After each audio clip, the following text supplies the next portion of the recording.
So there's a new Space Marine box out there with Lieutenant Titus getting a global release and escaping from the USA. The main Warhammer community website gets a brand new overhaul. There's a bunch of releases this week, including some twisted looking gene stealers, and Kill Team Hivestorm seems to be back at discount in the USA. Let's talk through a whole bunch of Warhammer news over the past few days.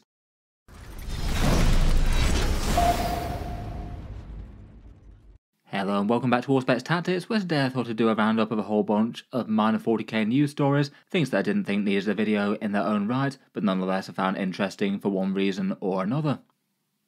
Starting off, just a quick heads up that Kill Team Hivestorm is back at discount in the USA. I did do a quick follow up the day after release for this one, but it looks like the box set that's the new edition of Kill Team does seem to have been in pretty good stock around the world, still on full sale in the UK, USA and Australia web stores. In general, it looks like the discount retailers got a fairly ample supply, though a lot of individual ones have sold out, at least at the initial run that Games Workshop did. The US affiliate discount retailer that supports the channel, Wargame Portal, sold out really quite quickly again, and looking through a bunch of other major US discount retailers, it looks like they'd also sold out as well at this point. But earlier in the week, Wargame Portal got a bunch more back in stock, and they're selling them at $195 US if you happen to miss out on getting the box set at discount the first time around. Might just be of interest to some of you if you were thinking about paying full Games Workshop prices for them, and as ever, anything that's bought through the affiliate links in the video description does go to help support the channel a little bit too. Element Games still has them on sale at £116 in the UK as well. Most of the Kill Team releases seem to have at least fairly good stock. I do notice that a fair few shops have been selling out of the Night Lords as well. It seems like people were very keen to get their hands on them after they'd been released, but they're not in an individual box set for so many months. In any case, I'll leave a link down to Wargame Portal's Hivestorm box set in the video description. Next up, the other day, Games Workshop announced a new Space Marines vs Tyrannid introductory set to Warhammer 40k. This one basically being the successor of the Space Marine 2 box game set that they have on sale in the USA still, but this set is now finally going to take that same concept, tweak it a little bit, and then release it around the world. As I mentioned in the last news roundup video that I did, Warhammer 40k interest in general seems to have been really spiking recently. Lots of people checking out the tabletop hobby again as a bit of spillover effect from the waves that the Space Marine 2 game has been making. So it kind of stands to reason that Games Workshop would want to capitalise on that as much as possible. And I must admit it did feel rather weird that Lieutenant Titus was quite so hard to obtain for so many people around the world. In any case, the set that they've come out with him, rather than just being a single character miniature that you can buy, is basically going to be packaged alongside a starter set for Warhammer 40k, kind of equivalent to the introductory set that they did. In the box set you get the man himself, 10 Tyrannid termagants, the monopose ones from Leviathan, a starter paintbrush and some plastic shears, and then 5 paints. I guess it's kind of aimed to be a Warhammer 40k game in the most tiny way possible. If it's anything like the Space Marine 2 box game in America, then the actual gameplay for the box game won't be anything to write home about. Maybe aimed at being just the absolute first stepping stone in getting computer gamers interested in the tabletop hobby, I suppose. I suspect that most of the demand for this one will be for Titus himself, given that most people don't generally want to pick up just a slightly arbitrary set of paints that Games Workshop happen to include, and the Tyrannid termagants are super easy to obtain, being an enormous supply between the Leviathan box and the starter sets. So far I don't believe we have any sort of official pricing for this Space Marine Recruit Edition box. The Space Marine 2 set was $40, and given the trade-off in the models, I suspect it might be around that sort of price, maybe $40 to $50, so possibly less than a standard box of troops or something from Games Workshop, though I guess we'll see. The release of this one does look like it's going to be kind of weird though. I'm not sure if there'll be any option to buy it via the Warhammer web store. If they were, then they didn't say, particularly in the article. It sounds like it's going to be to try and tempt people into physical Warhammer stores, first going on sale on this weekend on the 28th of September. Again, maybe to try and actually get people to turn up and physically engage with the hobby, I suppose. Hopefully there'll be some sort of option to buy online if you want to, as otherwise it's just not very helpful for the large proportion of hobbyists who don't have a Warhammer store nearby. Or even if they do, don't rate the advantage of being able to pick up this box set as good enough reason to travel to one. As mentioned, this one does share quite a lot of similarities with the Target Space Marine game. That one was $40 and contained the things that you can see here. That one included some dice and 20 Tyrannids rather than 10, but no paints or clippers or things. As it goes for people in the USA, if you have any interest in either Titus himself or a bunch of termagants, it's a much better deal than most places that you can buy Warhammer. In general, character miniatures from Games Workshop tend to go at around about the $40 mark in the first place. Never mind limited edition ones like Titus, who can sometimes be more. And then it sort of feels like you basically get him and then just happen to have another 22 Warhammer miniatures, which isn't what usually happens. As I said, I wouldn't be too surprised if this one winds up being a little bit more due to the paint pots included. I guess we'll wait and see there though. For the miniature himself, Titus I think was received at least well enough, resplendent in his new Primaris armour of the second game as opposed to the first. I think most of the attraction for him is if you have really enjoyed playing the games and you've got a lot of love for the character, then that's the people who want to pick him up. Otherwise, I guess, if you're not that interested from that point of view, he's Primaris Lieutenant something like number 15 I think at this point, somewhere in that ballpark anyway. Due to the region locked to release, he often seems to have been selling at far above Games Workshop character prices on the second-hand market, particularly so if you include shipping in that. People in the USA picking up the Target box set and selling Titus if they just wanted a bunch of termagants essentially kind of free at that point, or doing a bit of industrious reselling at profit perhaps. I guess at least value on the second-hand market should go down a bit if he's far easier to obtain for a lot more people around the world. The termagants that he's boxed with will still have some value, but far less than his miniature. For use in game, I guess you just go with the standard Space Marine Lieutenant datasheet, which maybe doesn't perfectly fit the bill as there isn't actually a profile for a standard chainsword on that. I'd probably just use the Mastercrafted Power Weapon profile as the stand-in there. Given he's quite so recognisable and such a big deal at the moment, I feel like Games Workshop probably should give him something like a Legends datasheet at the very least, and compared with the vast majority of other Warhammer characters out there, actually adding him in as part of the Ultramarines range and giving him proper support in the Codex is probably more deserving than him than just about anything else. Due to the prominence of the game, he's probably one of the single most well-known characters in Warhammer 40k, just because so many people will be familiar with him beyond who actually play the tabletop. I would be kind of surprised if they go that route though. They don't really tend to with named characters like that all that often, at least for things that originate in media beyond their core company. Otherwise, for more interesting things today, Games Workshop also seem to have done a major overhaul of their Warhammer community website, and I must admit my first thought on seeing that was a bit of apprehension given what they did to their web store a few months back, and to launch it they even decided to break out Games Workshop for another sketch as well. At first impressions though, it definitely doesn't seem like it's anywhere near as bad an update as the one that came to the web store. They had an article on the subject that clarified their redesign aims, having used things being a little bit easier to find with breaking them down by game system and more searchable tags, ability to save articles on the site, having notifications for new articles that pop up if you're on the website itself, which seems like it's a useful enough feature I guess, and it stops you having to just refresh it quite as much. I often tend to be doing that quite a lot for watching out for the next news article, and apparently planning a bit more support for languages beyond English on the site. You can toggle to German on the top right, though support for that has been a bit limited so far. For the basic design of it, I feel like it's usable and functional enough. The overall look and feel is a little bit different, but doesn't really feel like it's worse to me at first impressions, just feels a little bit different in aesthetic, but broadly communicating the same things. A bit of space is dedicated to a wheel of the different game systems at the top of the page, so you can click on the Warhammer 40k one and see articles related to that, and the same for their other stuff, major or minor.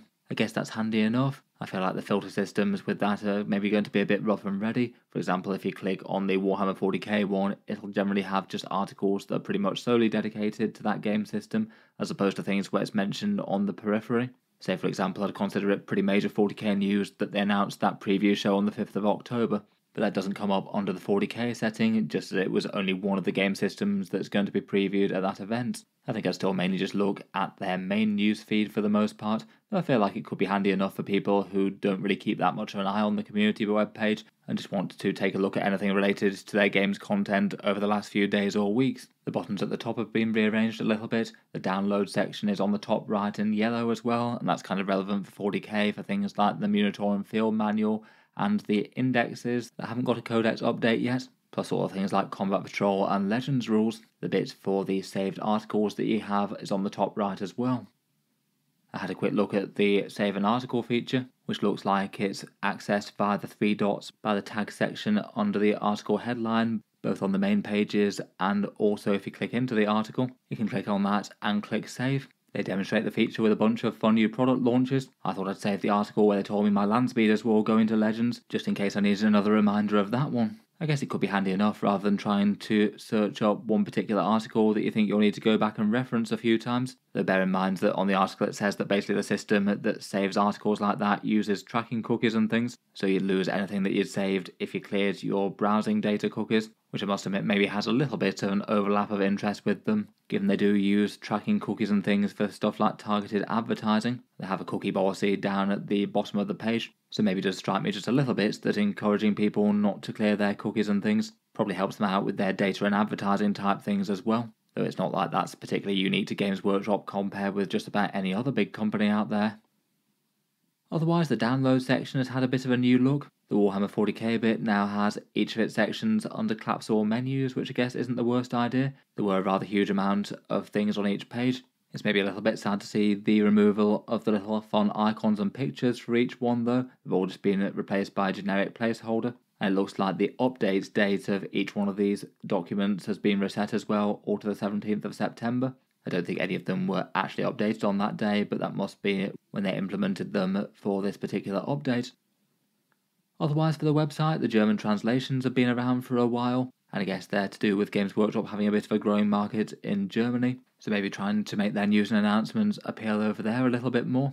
The offerings so far, though, are kind of sparse. You can already click onto that, and they've had German articles coming out for a while now, but they tend to be a tiny minority of the things that they publish on Warhammer Community. Looking back over the ones they've released for this September, it looks like they've only had 3 German articles over the past 3 weeks, when they've published like 45 or more things on the main Warhammer Community page. So it just feels like if you were relying on it for any sort of official news source, it probably wouldn't be much use, and you just have to either use the English version or other places reporting Warhammer news second hand. Otherwise, I noticed that the images seem to work a little bit differently as well. Most things don't give you a zoomed in image if you click on them anymore. I'm not sure if that's done to save them some complexity or something. It looks like the carousel style images they sometimes do to show off different squads has been changed a bit. Looks like that one's been optimised for mobile if anything, so you can quite easily zoom in on the individual models in that. And there are actually copyable images as well, which I guess is handy enough for me when I'm trying to talk about models that I've just showcased in that way.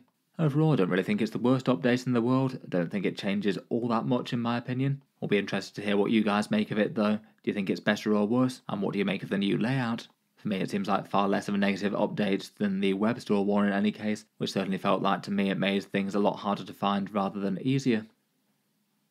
To quickly talk through this week's Warhammer releases, looks like it's a fairly full week of their more niche and specialist games, really quite a lot of individual things coming out, though not a whole load for Warhammer 40k. For grimdark things, probably the most interesting ones are the Necromunda releases. These ones were showcased really quite a long time ago.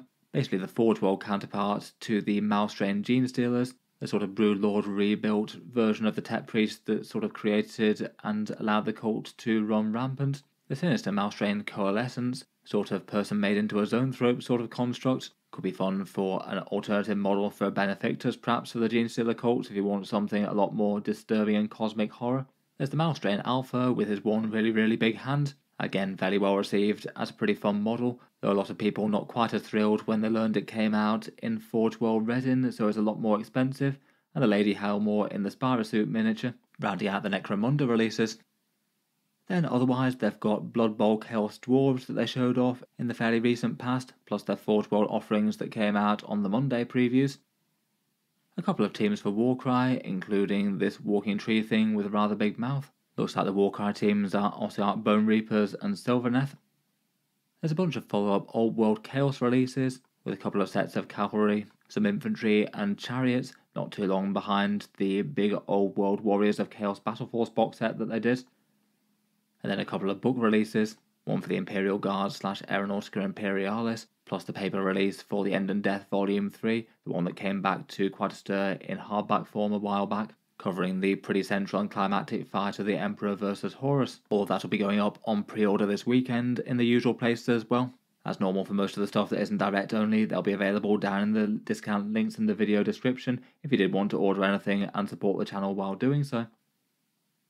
Otherwise, in an article that just dropped, there was a Legions Imperialis announcement, basically Games Workshop confirming that the leaked box set that appeared on Reddit a few days back is indeed the new launch box set for Mechanicum in Legions Imperialis. Maybe not too many other dramatic details beyond that. They said the rules for them will be coming out in an upcoming book. In any case, if you wanted Mechanicum but in small, they're going to be coming out for the game system in the not too distant future.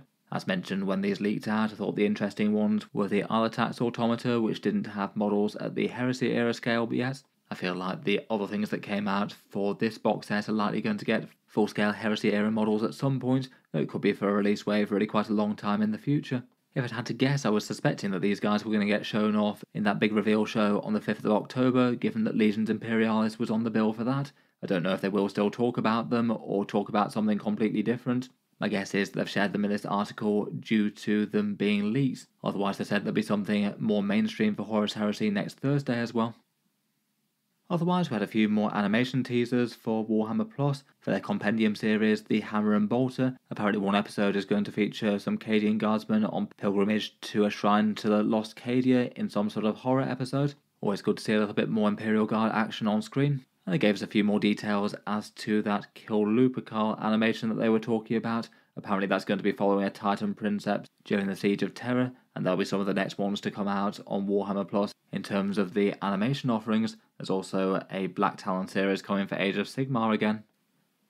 Then otherwise, I guess we know a fair bit of the Warhammer release schedule for the next few months. The next big reveal show is on the 5th of October, and that will feature both 40k and Kill Team, and there's no way that they can show off less things than they did at the last reveal show, so it should be something fun at the very least. Feels at least possible they could do a Guard launch box set with a bunch of Krieg potentially. They did talk up Chaos a bit during the announcement article. I feel like that might be a bit more aimed at Age of Sigmar though I guess we'll see.